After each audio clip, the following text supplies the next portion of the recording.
Bonjour à tous. On va, on va commencer. Il est 21h10. Est-ce que vous me recevez très bien? Si vous me recevez, n'hésitez pas à me communiquer. Donc, dès qu'on atteint, vous me recevez bien?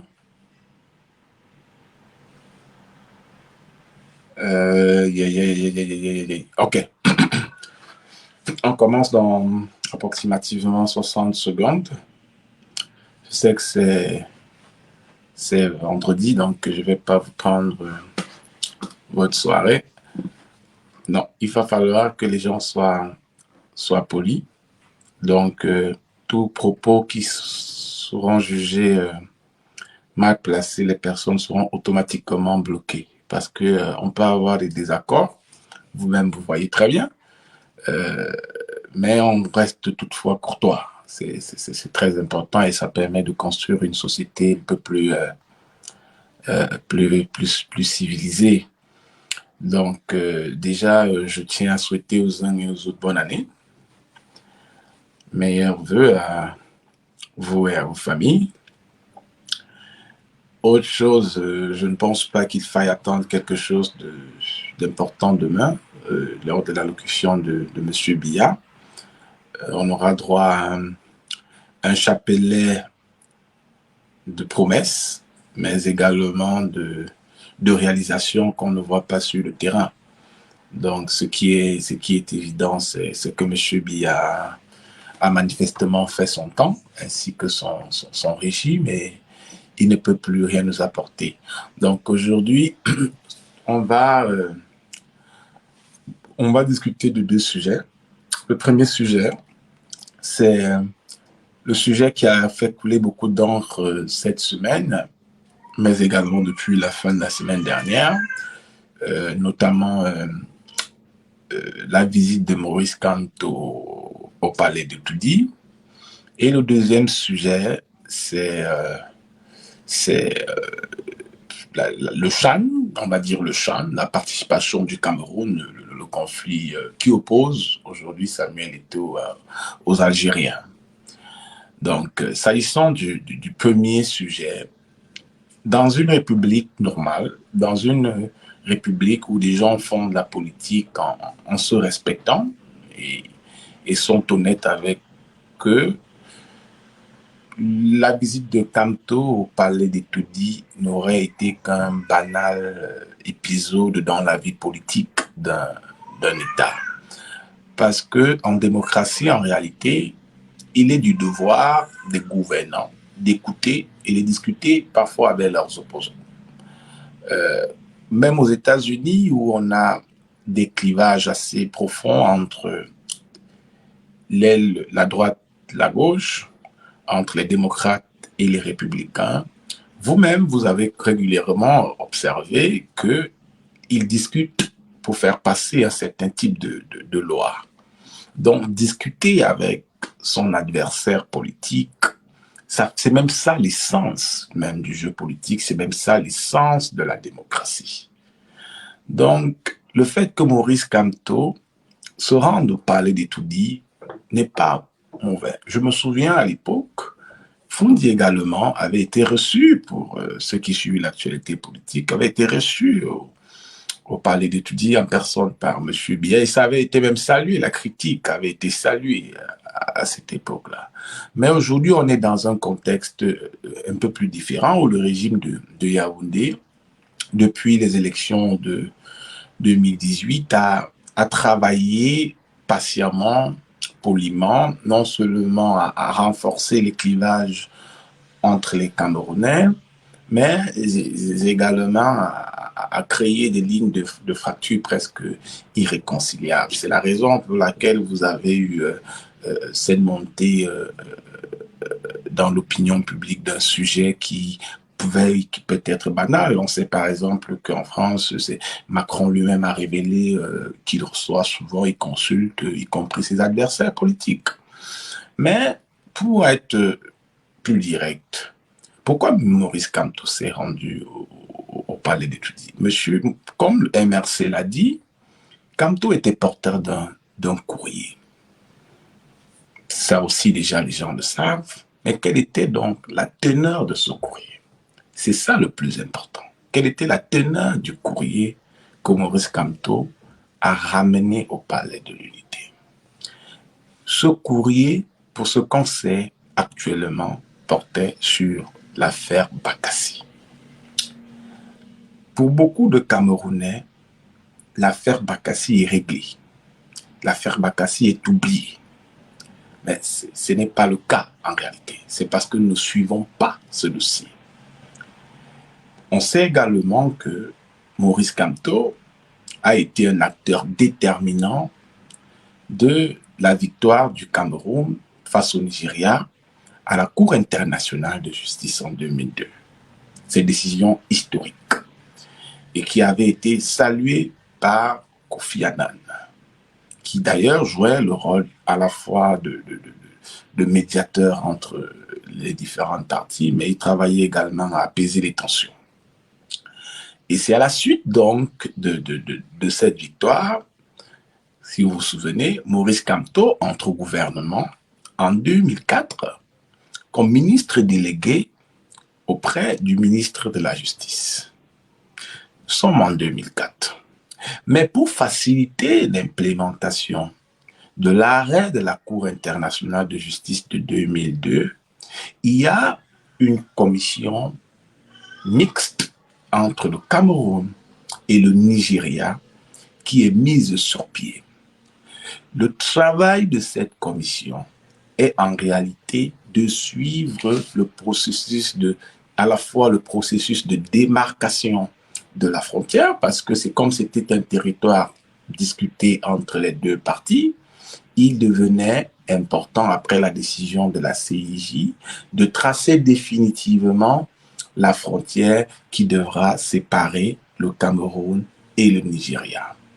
Au-delà du processus de démarcation, il fallait par ailleurs entreprendre un ensemble de projets qui devaient à terme permettre aux populations de cette zone qui pendant longtemps ont vécu comme étant des Nigérians de commencer à s'identifier comme Camerounais. Et donc, il y a eu beaucoup d'argent qui a été investi dans cette zone, à la fois par l'État du Cameroun, mais également par les pays frères et amis dont tout à l'heure on citera des noms.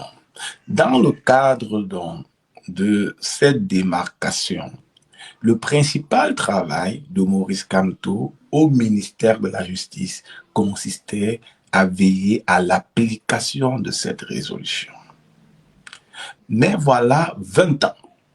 20 ans que la décision a été rendue par la Cour internationale de justice, mais jusqu'à ce jour, on ne peut pas dire que Bakassi soit entièrement camerounais dans les faits, parce que si d'un point de vue du droit, Bakassi est camerounais, maintenant, dans le mode de vie des populations, dans la manière dont elles se représentent, ils se sentent beaucoup plus nigérians. Ceux qui sont allés dans cette zone vous diront, par exemple, que ce sont les radios et les télévisions qui sont écoutées de ce côté-là. On vous dira, par exemple, que parfois, il n'y a même pas la présence des drapeaux camerounais. Donc, l'État du Cameroun est presque absent. Donc, cet État est absent, premièrement, mais en plus de cette absence-là, il n'y a pas eu un travail de rapprochement. Je me souviens encore, il y a quelques années, il y a tout un ensemble de révélations que j'avais faites. Je travaillais pour le quotidien Mutation, où il y avait eu des budgets colossaux en termes de milliards qui avaient été alloués à plusieurs ministères, l'administration territoriale, tourisme, ministère de la Défense, ministère de l'Éducation, pour viabiliser la péninsule de Bakassi. Et les détournements avaient été très, très importants. Donc, beaucoup de ministres qui se sont succédés entre 2006 jusqu'en 2004, 2014, si j'ai bonne mémoire, ont volé l'argent qui était destiné à maintenir Bakassi côté camerounais, du moins à mener les populations à mieux s'identifier au Cameroun. Mais aujourd'hui, la situation est plus complexe. Elle est plus complexe parce qu'il y a quelque chose qui n'a pas été suffisamment révélé. C'est qu'il y a une réunion, il y a 3 mois, au mois d'août, de la commission mixte entre le Cameroun et le Nigeria. Je prends le temps de vous lire ce communiqué. Ça n'a pas été diffusé, suffisamment diffusé, mais je vous lis d'abord la version en français, qui est allégée. Communiqué adopté lors de la 34e session de la commission mixte Cameroun-Nigeria, créée en application conjointe du 15 novembre 2002 à Genève. Abuja, le 26 août 2002. La commission mixte Cameroun-Nigeria, mise en place en application du comité conjoint, adopta la réunion du sommet de Genève tenue le 15 novembre 2002 entre son Excellence Paul Biya, président de la République du Cameroun, et son Excellence Olusegun Obasanjo, alors président de la République fédérale du Nigeria, en présence de son Excellence Kofi Annan, alors secrétaire général des Nations Unies, a tenu sa 34e session ordinaire à Abuja les 25 et les 26 août 2002. Son Excellence Anadif Mahamat Saleh, représentant spécial du secrétaire général des Nations Unies pour l'Afrique de l'Ouest et le Sahel et président de la commission mixte Cameroun-Nigeria, a présidé les délibérations de la session. Le ministre Michel Zoua et le ministre de la Justice et procureur de la Fédération Aboubakar Mamali San conduisaient respectivement les délégations du Cameroun et du Nigeria. Retenez déjà cet aspect. Retenez déjà ce qui conduisait les délégations du Cameroun, la délégation du Cameroun, Michel Zoua. On poursuit. La commission mixte a examiné et adopté le rapport de la 33e réunion de la sous-commission de la démarcation. Elle a félicité la sous-commission de la démarcation et l'équipe technique mixte qui sont parvenus à un accord sur le tracé de la frontière dans le village de Maba. Les partis n'ont pas eu la même compréhension des dispositions de l'arrêt de la Cour internationale de justice fixant la frontière dans les localités de Rumski, Kodja et la Borne 8. Je répète, les partis n'ont pas eu la même compréhension des dispositions de l'arrêt de la CIJ fixant la frontière dans les localités de Rumsi, Kodja et la Borne 8. La commission mixte a décidé de référer la question à la Cour internationale de justice pour interprétation. Les partis se sont engagés à respecter et à appliquer toute décision issue de cette interprétation. La commission mixte a examiné et adopté le rapport de la réunion du comité de pilotage du projet d'abordement tenu à Abuja le 28 août 2022. Elle a félicité le comité de pilotage du projet et l'équipe technique de suivi pour l'avoir réalisé la construction de 327 bornes supplémentaires dans les monts Atlantika qui a été approuvée par la commission mixte. Elle a également félicité les partis pour les mesures de sécurité renforcées mises en place. La commission mixte a pris note du budget. Bon, je vous passe ces aspects et la 35e session se tiendra à Yaoundé à une date qui sera communiquée par voie diplomatique. Quand vous écoutez ça, il y a donc un élément que les gens n'ont pas suffisamment pris en compte, c'est que l'affaire n'est pas finie. Il est donc clair, si l'on s'en tient à la réunion, et ceci, donc on ne connaît pas le contenu du document que Kamto a remis. Mais ceci est le communiqué qui est sorti, qui n'a pas été suffisamment distribué, qui était encore dans un cercle. Ceci, c'est le communiqué qui dit clairement, dans son point, plus spécifiquement, dans son point 4, autant pour moi, non, dans son point 3, que les partis n'ont pas eu la même compréhension des dispositions de l'arrêt de la CIJ fixant la frontière dans les localités de Romsi, Kodja et Borneville. Ainsi, on comprend dès lors que l'affaire va retourner à la Cour internationale de justice parce que ni le Cameroun ni le Nigeria ne s'accordent. Ceci est la version officielle. Je vous lis ce que dit la presse nigériane. Je vous lis ce que dit la presse nigériane. Et c'est là où vous comprenez que le Nigeria, en réalité, n'a jamais digéré d'avoir perdu la péninsule de Bakassi. Donc, ils vont travailler pour pouvoir gagner le maximum d'espace possible parce qu'il s'agit d'une péninsule très riche. Sous Malami, Malami, c'est le ministre de la Justice au Nigeria. La question controversée de la péninsule de Bakassi qui a été perdue pour le Cameroun à la Cour internationale de la Haye a attiré davantage d'attention vers la résolution et une mise en œuvre utile grâce à la délimitation de la frontière pour plus de clarté. La région a été toujours une source de conflit évitable avec notre voisin, tandis que la tentative du Cameroun de s'accrocher au jugement pour revendiquer, même au-delà des limites acceptables, se heurte à la résistance de Malami. C'est-à-dire que les Nigériens estiment que le Cameroun tente de s'accrocher au jugement pour revendiquer, même au-delà des limites acceptables, et que Malami s'oppose à cela, qui est retourné à la Haye pour l'interprétation de certaines parties du jugement ou des coordonnées défectueuses à Romski, pilier 8 Kodja, même certaines régions du pays, au-delà de l'acceptabilité. Au-delà de l'acceptabilité imaginable, au risque d'être revendiqué par nos voisins.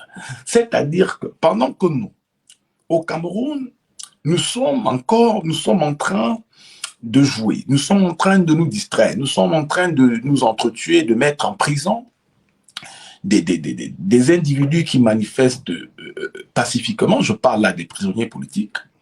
Au Nigeria, on est en train de travailler sur des mécanismes de récupération au moins d'une partie de Bakassi qu'ils ont perdu. Chers amis, je ne sais pas si on comprend, les Camerounais comprennent la gravité de ce qui est en train de se passer.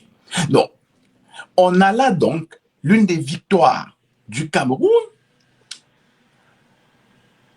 du moins du régime Biya, qui est en train de s'effriter. Elle s'effrite parce qu'on a un ensemble d'incompétents, on a un ensemble de gens plus portés vers le vol, vers la corruption, vers la conservation du pouvoir, plutôt que de la protection des intérêts de la nation.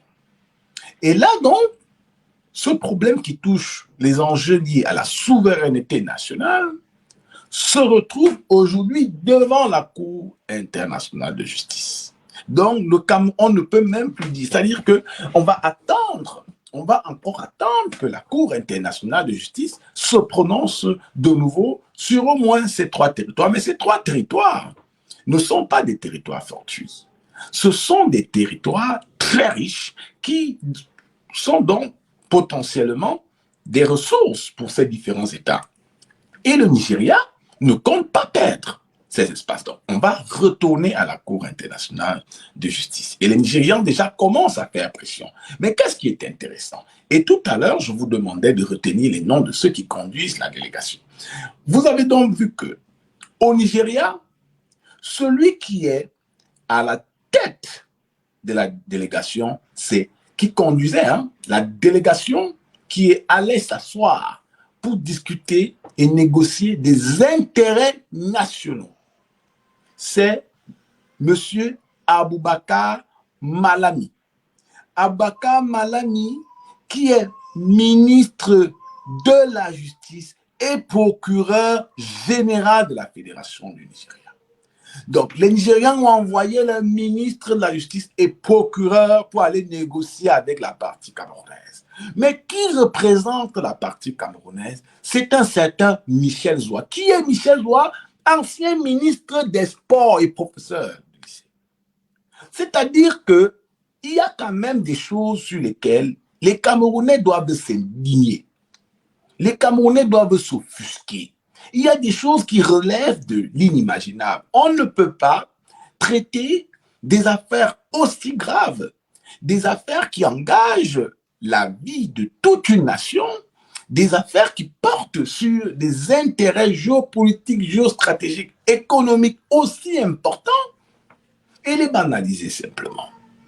Comment on peut accepter que un ministre des Sports, professeur de lycée, aille discuter ou conduise la délégation de l'État du Cameroun qui doit négocier les questions de démarcation des frontières? On n'a rien contre le ministre, le ministre Zoa, mais à chacun sa place dans un pays, les amis. À chacun sa place. Donc vous vous rendez très bien compte que c'est ce qu'ils ont fait depuis plusieurs années. Depuis donc plusieurs années, ceux qui se retrouvent en train de négocier avec les Nigérians, ce sont principalement des gens qui n'ont pas de compétences. Et face à une telle situation, comme ils n'ont pas de compétences pour expliquer les textes, pour expliquer la décision de la Cour internationale de justice, ils se voient donc opposer des arguments techniques des Nigérians qui ne comprennent pas. Et les Nigérians, observant la faiblesse des Camerounais au niveau des négociations, s'attaquent aujourd'hui à la décision. Ça, c'est de l'incompétence. Et il faut le dire.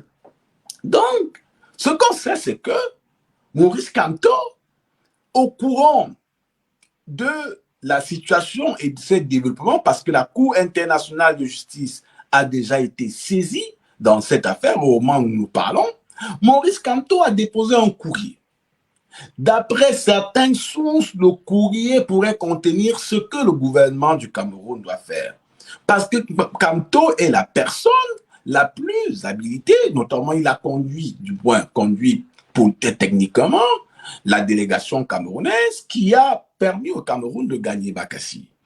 Mais il n'a plus été consulté depuis qu'il est sorti du gouvernement. Mais il continue en tant qu'homme d'État, et d'ailleurs il aspire naturellement à gouverner, donc il doit suivre. C'est une démarche tout à fait normale, le dossier. Donc il se pourrait, d'après certaines sources, que c'est un ensemble de propositions qui sont formulées. Donc Kamto ne dira jamais ce que contient ce document. Il faut en être sûr. C'est-à-dire que c'est un homme qui est comme ça, c'est un homme qui a à la fois une haute image de l'État, il a une haute considération de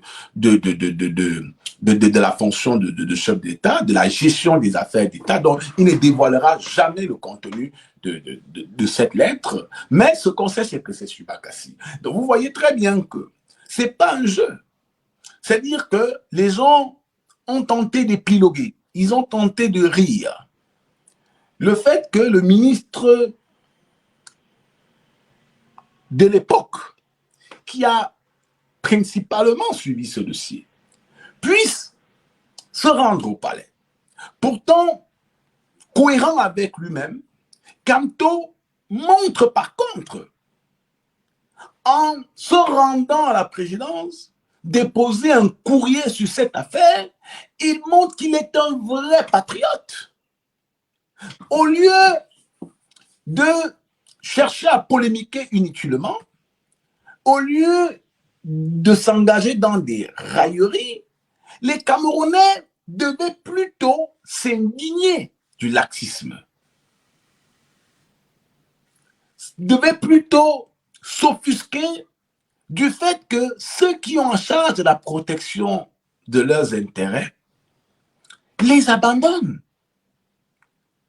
Donc nous sommes aujourd'hui dans une phase où, si techniquement les Camerounais s'amusent, nous pouvons perdre des territoires de Bakassi, des territoires que nous avions gagnés il y a 20 ans. C'est de l'incompétence. C'est un nouvel échec qui se profile à l'horizon. Et pour voir donc l'embarras de ce gouvernement, le gouvernement est embarrassé parce que le cours politique de Kamto est intéressant. C'est-à-dire que ceux qui ont fait fuiter l'information, selon laquelle Maurice Kamto s'est rendu au palais pour déposer un courrier. Ils ont fait fuiter l'information, pensant que l'information devait le desservir. Parce qu'également, on vit dans la société du tous pourri. On vit dans la société où les uns et les autres ont tendance à vouloir penser que tous les Camerounais sont pareils, tous les Camerounais sont ripoux, tous les Camerounais manquent de conviction, tous les Camerounais ne sont pas sérieux, tous les Camerounais sont corrompus. Donc c'est cet imaginaire en réalité de l'échec, c'est un peu la théologie de l'échec, qui structure nos représentations et qui a amené les gens à vouloir se moquer de ce déplacement. Mais quel est l'effet inverse? L'effet inverse, c'est que non seulement Kamto a remis ce document à un moment où M. Biya n'est pas là, il est à Genève. Or, ceux qui gèrent l'État du Cameroun, ces incompétents, avec en tête de file Ferdinand Ngongo, qui était d'abord un étudiant très médiocre à lyrique, auraient pu cacher ce document. Donc le simple fait qu'il y a eu de la publicité autour de ce document a certainement amené M. Biya et ceux qui étaient à Genève à demander ce que contenait la lettre de Kamto. Donc demain, M. Biya ne pourra pas dire, au cas où nous échouons à la Cour internationale de justice, qu'il n'était pas informé des démarches du Nigeria, mais plus grave, qu'il n'y avait pas eu de solution dans le cadre de cette affaire. Parce que c'est certain que, connaissant le dossier, Maurice Kamto a fait des propositions à M. Biya pour la gestion. Donc, c'est un coup politique majeur, au fond. C'est intéressant, c'est d'autant plus intéressant que, en introduisant cette démarche, Maurice Kamto confirme qu'il a une bonne maîtrise de la notion de l'État, de la notion d'homme d'État, et qu'il est toujours prêt à servir. Cependant, le régime se retrouve dans un dilemme. Le dilemme est le suivant. C'est qu'ils ont diabolisé systématiquement Maurice Kamto depuis sa sortie du gouvernement en 2011. Ils ont travaillé à créer la rupture entre eux et lui. Aujourd'hui, il y a près de 200 militants de son parti, et j'ai une pensée particulière pour Bibou Nissak et le professeur Alain Foguet, ainsi que tous ceux qui les accompagnent. Il y a 200 prisonniers politiques qui se retrouvent dans les geôles simplement pour avoir dénoncé les détournements que M. Biya reconnaît. Parce que s'il lance des investigations, c'est parce qu'il a assez d'informations que l'argent de la canne a été détourné. Donc, il y a des gens qui sont en prison parce qu'ils ont dit à M. Biya, des gens détournent cet argent. Et on les met en prison parce qu'ils disent ça. Par derrière, M. Biya lance des enquêtes. Donc, il demandait cela. Il demandait la paix au Nozo, qui fera l'objet du discours de M. Biya demain. Pourtant, au même moment, des gens sont en prison parce qu'ils réclamaient la paix au Nozo. Et donc, tout cela les amène aujourd'hui à avoir de la difficulté à aller repartir vers Maurice Kamto. C'est un dilemme hautement politique. Il est d'autant plus politique que s'ils vont voir Kamto, s'ils prennent conseil chez Kamto, ils crédibilisent à la fois sa stature, qu'ils ont même parfois tenté de contester dans ce dossier, notamment le dossier de Bakassi, mais également d'un point de vue politique, ils lui permettent de confirmer, de consolider sa dimension d'homme d'État. Donc, le dilemme politique actuellement est complexe pour le régime. Et c'est le problème lorsqu'on a une gouvernance de sauvage, lorsqu'on travaille en réalité à se couper de ceux qui peuvent être utiles dans un pays. Aujourd'hui, on doit résoudre, on va revenir aux discussions techniques sur le dossier de Bakassi pour ne pas perdre des territoires très riches. Nous avons besoin des experts, nous n'en avons plus assez, nous n'avons presque pas. Celui qui reste sur la scène, c'est Maurice Kamto.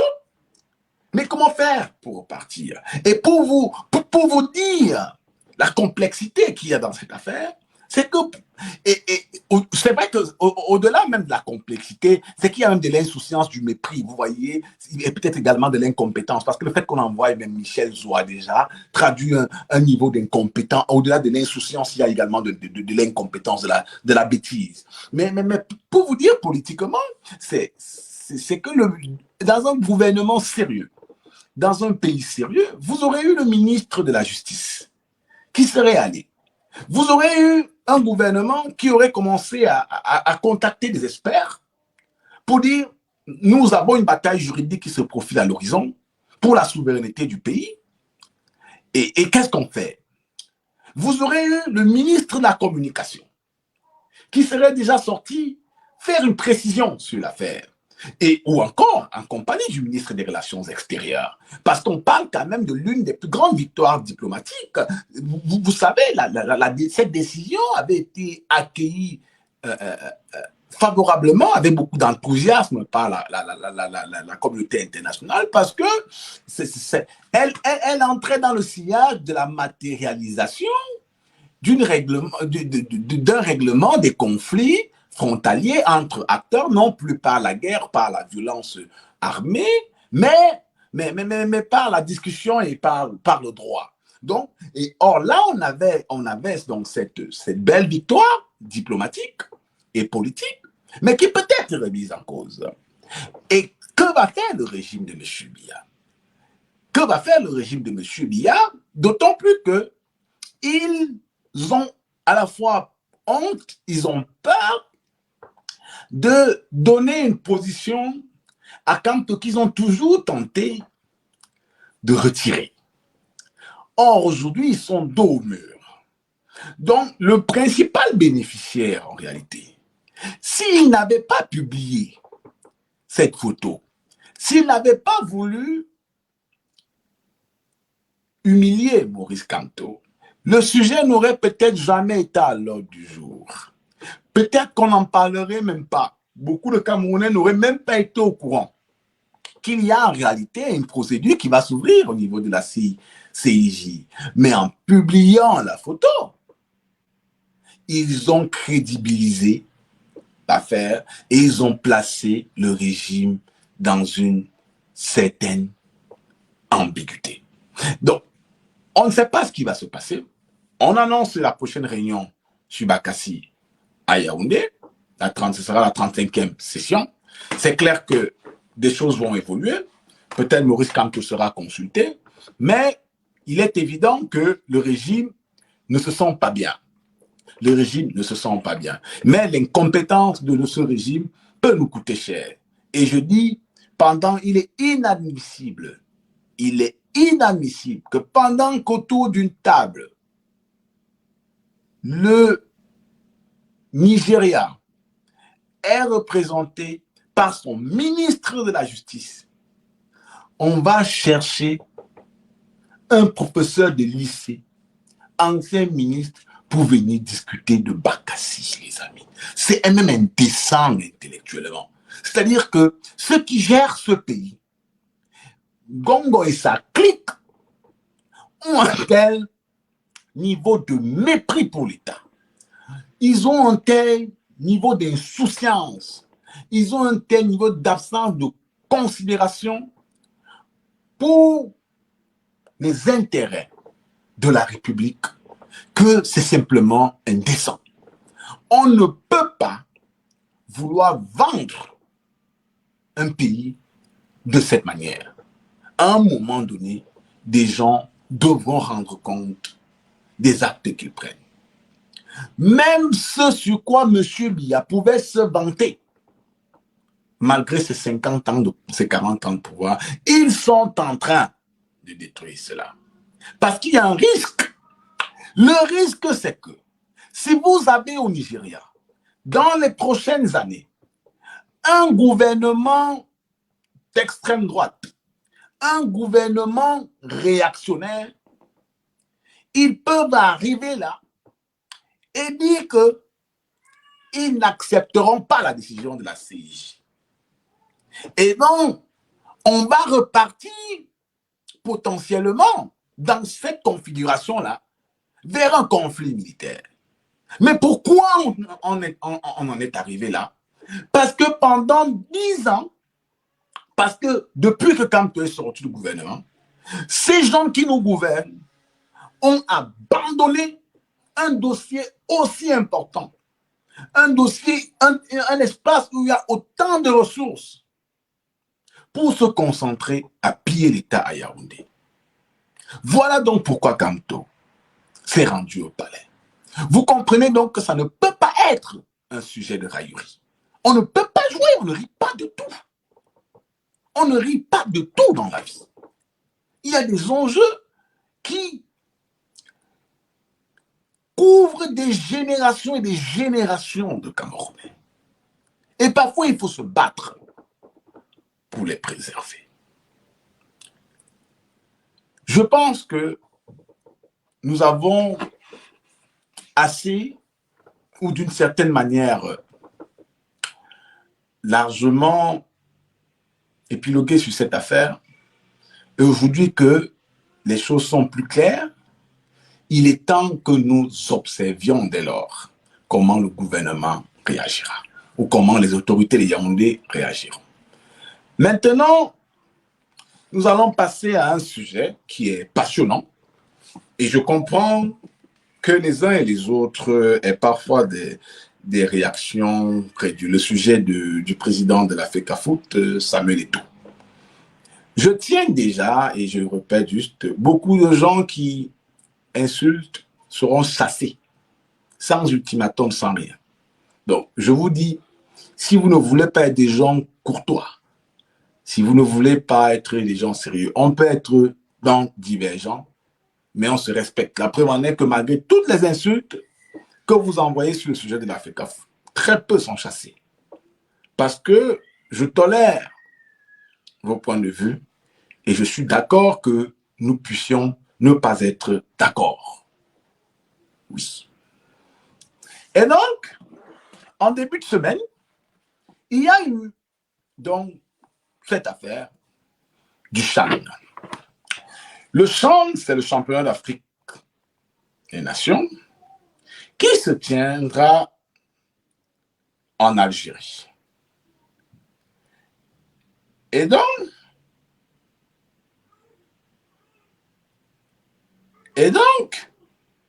je vous cherche quelque chose que je vais vous lire. C'est la presse algérienne de lundi matin. Voilà. Voilà ça. La presse algérienne de lundi matin. Je vais vous montrer ce journal. Je vais vous montrer ce journal. Second. Le voici. Le voici le journal. Et donc, le président de la FECAFOOT, Samuel Eto'o, est-il en train de souffler le chaud et le froid concernant la participation des Lions indomptables au prochain CHAN que l'Algérie accueille du 15 janvier au 4 février prochain? Si plusieurs sources médiatiques et journalistiques proches du cercle du premier responsable laissent entendre que les Lions indomptables A devraient déclarer forfait pour des raisons de sécurité, l'instance fédérale observe un silence de cathédrale. Selon l'entourage de Samuel Eto'o, la Fédération algérienne de football et les autorités algériennes n'auraient pas satisfait aux garanties exigées par la partie camerounaise, ce qui est naturellement tout faux. L'ensemble des délégations s'apprêtent à rallier Alger, y compris l'Ouganda, qui avait fait part de problèmes financiers qui risquaient d'hypothéquer sa participation. Toutes n'ont pas soulevé un tel problème. Je vous parle donc de la presse algérienne déjà. Samuel Eto'o a un parcours sinueux. Dans le monde du football, il est connu pour ses retournements de veste depuis son élection le 11 décembre 2021.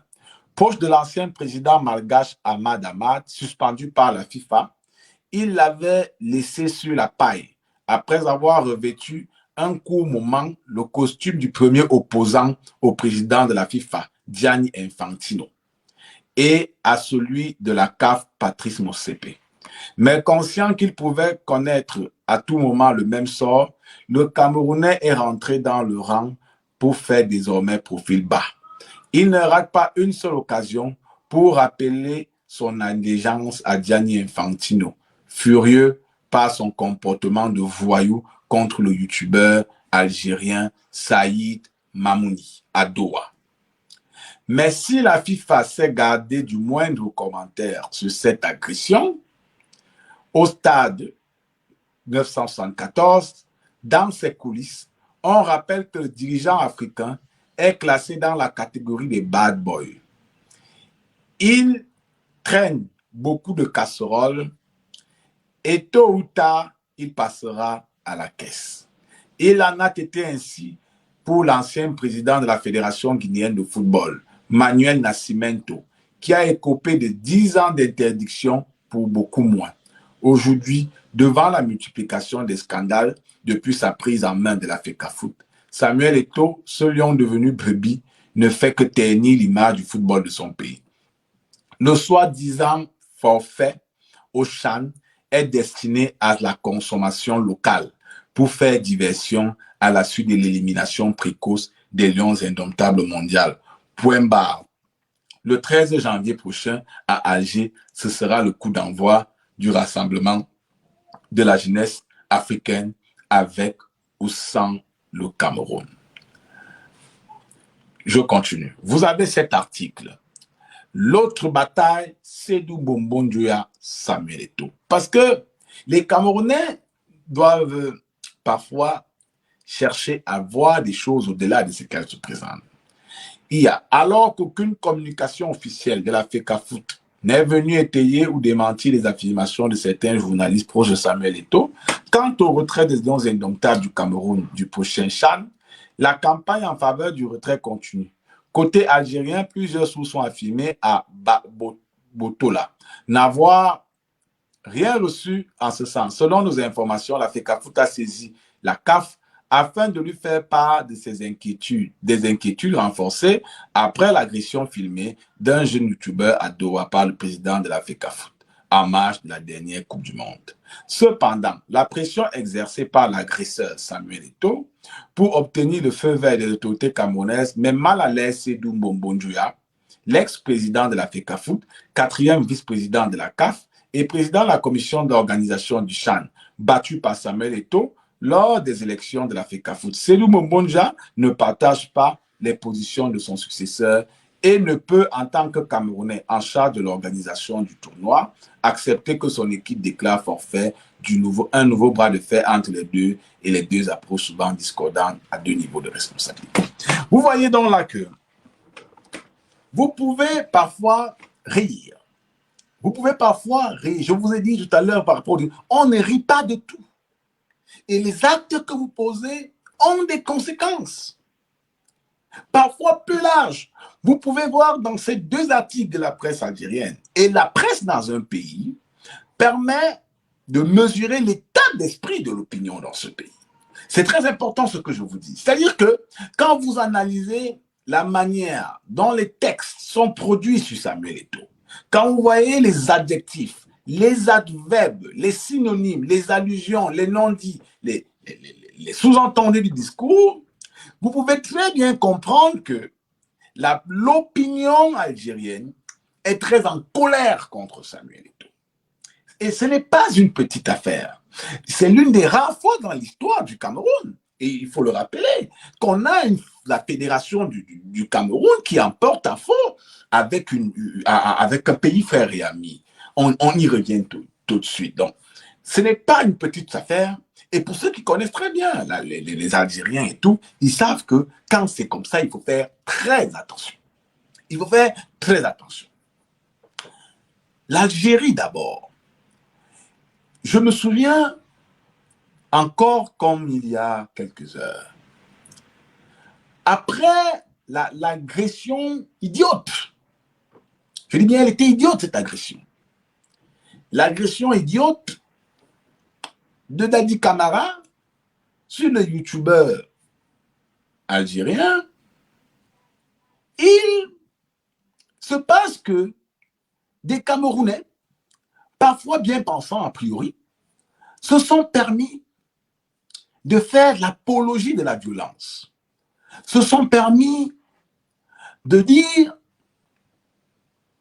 ou d'inciter Samuel Eto'o à plus d'agressivité, se sont permis de souligner qu'ils auraient même encore mieux tapé ce citoyen algérien.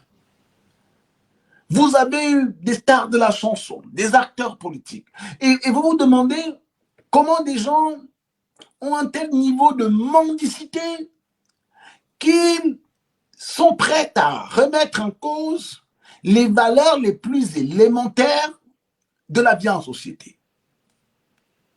Qu'est-ce qui peut bien pousser des êtres à soutenir qu'on peut tabasser comme ça un jeune? Parce que la personne, c'est Samuel Eto'o, et il se croyait tout permis. Le problème, c'est que les Camerounais doivent comprendre que le monde, ce n'est pas Yaoundé.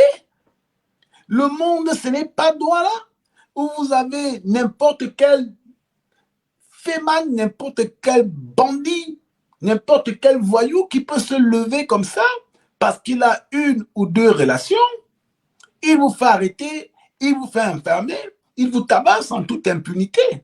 Non, le monde ne fonctionne pas comme ça. Le monde ne fonctionne pas comme ça. Les conséquences du geste de Samuel Eto'o ont été très lourdes, excessivement lourdes. Et elles seront lourdes à l'avenir. Vous avez par exemple remarqué que c'est presque en catimini qu'il est parti du Qatar, sans presque plus de photos, sans presque rien. Il y a même d'autres informations qui circulent. Parce qu'on ne peut pas accepter avoir un ambassadeur qui est violent. Tu ne veux pas être ambassadeur tu veux pas être ambassadeur du Qatar. C'est-à-dire que tu ne veux pas représenter l'État du Qatar. Tu ne veux pas représenter l'État du Qatar. Le Qatar, les amis. Le Qatar. Tu représentes l'État du Cameroun et tu te retrouves en train de boxer des gens au sorti d'un stade à un moment où on a même besoin on a le droit de se demander ce que tu faisais à cet endroit. Tu ne peux pas te permettre. Ce n'est pas tolérable. Ce n'est pas acceptable. Et les gens doivent parfois avoir un peu de recul dans leur manière de se représenter les situations. Dire quelque chose à son ami, dire à son ami, dire à son frère qu'il a mal agi, ce n'est pas le détester. Ce n'est pas ne pas l'aimer. Non. C'est parce que, minimalement, on souhaite qu'il soit meilleur. Donc, beaucoup de Camerounais auraient dû rappeler à Samuel Eto'o que de par sa stature, de par sa personnalité, il ne peut pas se retrouver en train d'avoir des comportements de Nobel. Ce n'est pas possible, les amis. C'est un peu comme si vous entendez que l'ambassadeur du Cameroun à Londres, à Paris ou à Berlin, s'est retrouvé en train de bagarrer avec les mains dans une boîte de nuit. C'est la même chose. C'est la même chose. Et Tofis ne pouvait pas faire ce qu'il a fait et il en paye le prix. Il en paye le prix aujourd'hui. Et là, on a maintenant le dossier algérien. Et plus grave, c'était avec qui? Avec l'Algérie. Or, le problème de cette affaire, c'est qu'il n'a même pas mesuré. Il faut savoir, pour les Camerounais, que l'Algérie est l'une des plus grandes puissances en Afrique. On vous parle de puissance, puissance économique, puissance géopolitique, puissance militaire. Donc, quand on parle de l'Algérie, on parle des gens qui tutoient l'Occident. Ceux qui suivent l'actualité, par exemple, ont vu comment, face aux menaces russes sur les coupures de gaz, les Européens sont allés négocier à Alger. L'Union européenne est allée négocier à Alger. C'est pour vous dire l'influence géopolitique d'un tel État. Il ne suffit pas de penser que le monde se résume à Yaoundé, Douala ou vos villages, ou au Cameroun, qui n'est qu'un une banale petite colonie villageoise dans le monde entier, au fond. Quand on parle de l'Algérie, on parle d'une puissance. Donc, il fallait mesurer ce que peut être un conflit qu'on déclenche avec un État comme l'Algérie. Et ils n'ont pas mesuré cela. Les conséquences aujourd'hui, c'est que nous avons une opinion publique algérienne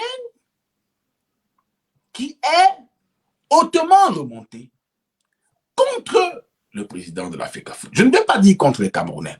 Or, ce qui se passe, c'est que dans leur maladresse habituelle, la FECAFOOT tente de faire passer l'affaire, et leurs billes tentent de faire passer l'affaire comme étant un problème entre Camerounais et Algériens.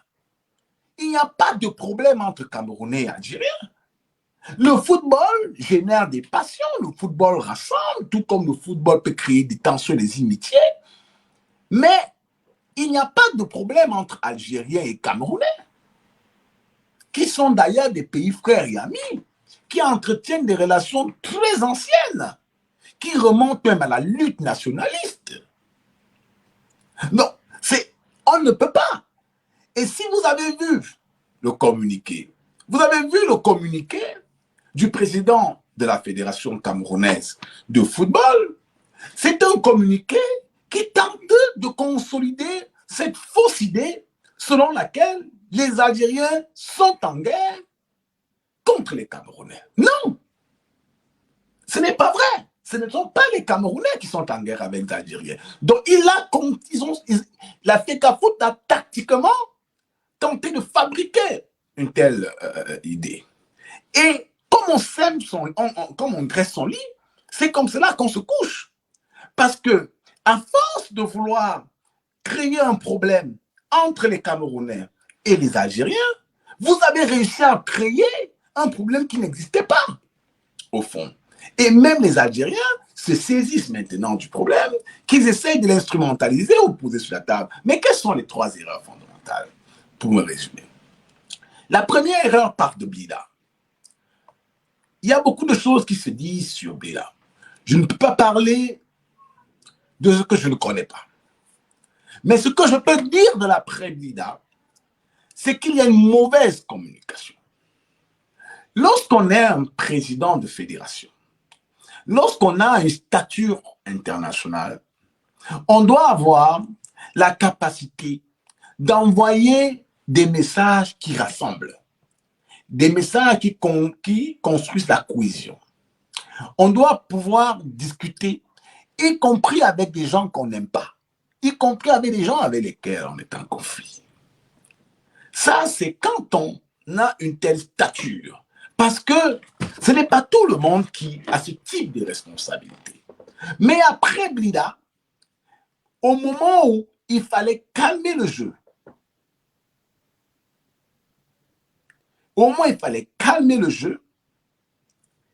ils ont consolidé le problème de Blida. Ils n'ont même pas fait de communiqué pour taire les accusations. Il n'y a même pas eu une démarche officieuse ou officielle de la Fédération camerounaise de football vers l'Algérie. Parce que pour les Algériens, la qualification en Coupe du Monde était vitale. Au-delà du sport, c'est-à-dire qu'au-delà du fait que le sport, ça crée de la fierté. Autre, il faut savoir que c'était la première Coupe du Monde dans un pays arabe. Donc, c'était une fierté pour cette Algérie qui se considère comme ceux qui portent la cause également de l'arabité, ceux qui défendent la Palestine. Et donc, aller au Qatar, pour eux, avait un enjeu géopolitique énorme. L'autre chose, c'est qu'on a l'éternel rival le Maroc, qui était qualifié à la Coupe du Monde. Et vous savez très bien qu'il y a des relations hautement conflictuelles entre les deux pays. Donc pour les Algériens, voir le Maroc en Coupe du Monde est une double défaite. Autre chose, l'Algérie, c'est l'Algérie. C'est l'Algérie, c'est une grande nation de football. Donc vous voyez très bien que Blida ne pouvait pas être pris pour une petite affaire lorsqu'on connaissait ou lorsqu'on essaie de comprendre les enjeux pour les Algériens. Mais à ce moment, c'est à ça que ça sert les conseillers. C'est à ça que cela sert, c'est spin doctor que les gens ont toujours autour d'eux, à analyser les situations et à dire aux leaders ou à ceux qui prennent des décisions, voici la situation, il faut faire cela. Donc, ils ont laissé donc, après Blida, la situation s'envenimer. Les accusations de corruption, que ce soit vrai ou fausse, parfois même des gens qui ont commis des actes délictueux tentent de faire amende honorable. Faire amende honorable n'est pas un signe de faiblesse. On fait amende honorable parce qu'on cherche à préserver parfois les bonnes relations, parce qu'on cherche à calmer le jeu, parce qu'on évite que les situations s'enveniment. Mais la psychologie des gens de Tinga ne permet pas de voir ça. Donc ils ont laissé la situation s'envenimer. Mais plus grave encore, le journaliste algérien qui a ouvert le journal en Algérie avec des images de la fierté du Maroc au Qatar a été viré de la télévision. Et ils n'ont plus jamais parlé des succès de l'équipe marocaine au Qatar. Donc, pour les Algériens, la question marocaine, on ne joue pas. Ils ne veulent pas du tout entendre parler. Mais qu'est-ce que Eto'o a fait? Il a passé son temps, malgré même Blida, à se présenter comme le grand ami du Maroc, à voyager régulièrement au Maroc, à faire des photos au Maroc. Les Algériens ont tout ça. On a même appris ici que soi-disant One O Sport, qui est une société écran et fictive, que les Algériens le savent, les services de renseignement le savent. Je vous rappelle, pour ceux qui ne savent pas, que l'Algérie est d'abord un État policier.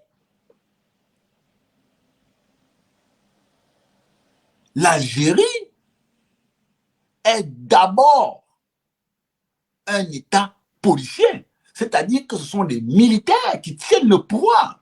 Donc, en termes de renseignement, ce sont des gens très forts également. Et donc, Samuel Eto'o s'est affiché avec les Marocains, soit donc One O Sport, c'est fictif comme ça, est partenaire du Raja de Casablanca, un club encore marocain. C'est-à-dire que il y a Blida où il soupçonne Dadi Kamara d'avoir acheté le match, corrompu les arbitres, et il découvre encore que cet individu qu'ils prennent pour responsable de leur non-qualification à la Coupe du Monde, qu'ils prennent pour responsable pour le fait que la grande Algérie qui porte la cause arabe ne sera pas au mondial qui se tient pour la première fois dans un pays arabe, cet individu est encore très proche de leur pire ennemi qui est le Maroc. Quand on est leader, on doit connaître et comprendre ce genre de choses. Tu ne peux pas être à la tête d'une fédération, savoir que un autre pays africain est en conflit avec un autre, mais montrer ce type de signe, surtout quand la rivalité est à ce niveau-là. Il y a des précautions à prendre. Parce que quand les Lions indomptables, c'est d'abord une marque. C'est d'abord une marque. C'est un pays. Donc quand on est à la tête de la FECAFOOT, en réalité, on est également, il y a une dimension de la diplomatie. Il y a une dimension de la diplomatie à prendre en compte. Il faut faire attention. Il faut savoir arrondir les angles. Il faut faire de la politique parfois. Parfois, il faut faire de la politique. Les gens ont le droit de supporter. Il a le droit d'avoir des amis au Maroc. Ce que je suis simplement en train de dire, c'est que avec Blida, les Algériens découvrent que notre président est encore très proche des Marocains. Donc, pour eux, ils se disent même peut-être que les Marocains peuvent avoir financé éventuellement l'opération de corruption qu'ils soupçonnent. Je vous demande de faire très attention. Parce que le monde n'est pas aussi simple que vous voyez. Il y a des choses très complexes. Et parfois, le football a des enjeux au-delà de l'imaginaire de certains. Et les Algériens ne digèrent pas. Donc, dans ce contexte, vous voyez très bien que le président de la Fédération camerounaise de football est dans un étau. Même quand il y a cette affaire qui arrive avec le youtubeur, mais c'est encore très grave parce que vous avez déjà ces deux enjeux que je viens de vous signifier et vous avez encore un Samuel Eto'o qui tape encore sur un citoyen algérien. Mais c'est comment on peut soi-même autant se mettre en conflit. Comment on peut? Il faut lui dire la vérité. Il faut dire que quand vous analysez froidement la situation, vous ne pouvez pas penser un tant soit peu que cette affaire algérienne n'allait pas dégénérer. Parce qu'elle a été alimentée par la FECAFOOT, et il faut être honnête de le dire. Quand taper encore un youtubeur algérien, avec tous les problèmes qu'il y a déjà derrière cette affaire, vous comprenez très bien que ce qui arrive n'est pas bon. Et nous, on vous disait très vite, on vous a dit que non, dites la vérité à Eto'o, c'était une erreur de taper ce monsieur. C'était une erreur, nous avons le champ en Algérie. Vous voyez des Camerounais qui se lèvent, oui, nous qui sommes... Attendez, mais vous ne comprenez rien. L'Algérie, c'est 40 ou 50 fois le Cameroun. Mais le Cameroun ne vaut rien quand on parle des pays devant l'Algérie. Il faut parfois être un peu sérieux. Il faut parfois être un peu sérieux. Donc aujourd'hui, nous sommes dans une situation délicate. Moi, je l'ai déjà dit, le Cameroun se rendra en Algérie, mais la vraie question c'est, est-ce que Samuel Eto'o pourra se rendre en Algérie dans ces circonstances? Moi, lui, je me ferai honnêtement représenter parce que le risque est énorme. Il a beaucoup alimenté le conflit entre Algérie et Camerounais. Il a beaucoup alimenté de manière maladroite et par orgueil les tensions. Donc, j'estime que c'est une mauvaise chose. J'estime que c'est une mauvaise chose. Je pense qu'il est plutôt important qu'il prenne le temps, de mon point de vue, de chercher à reconsolider ou à recréer de nouveaux liens avec les Algériens. Il n'y a pas de problème entre les Algériens et les Camerounais. Il y a un individu qui est en conflit avec une fédération. Essentiellement cela. Chers amis, je ne vais pas vous prendre plus de temps. Nous avons passé 1 heure de temps. Je vous dis au revoir et je vous souhaite une bonne fin d'année et bonne année aux uns et aux autres. Merci d'avoir regardé cette vidéo avec nous. N'oubliez pas de faire un tour sur notre page, de vous abonner et de cliquer sur la cloche de notification. À la prochaine pour un autre numéro.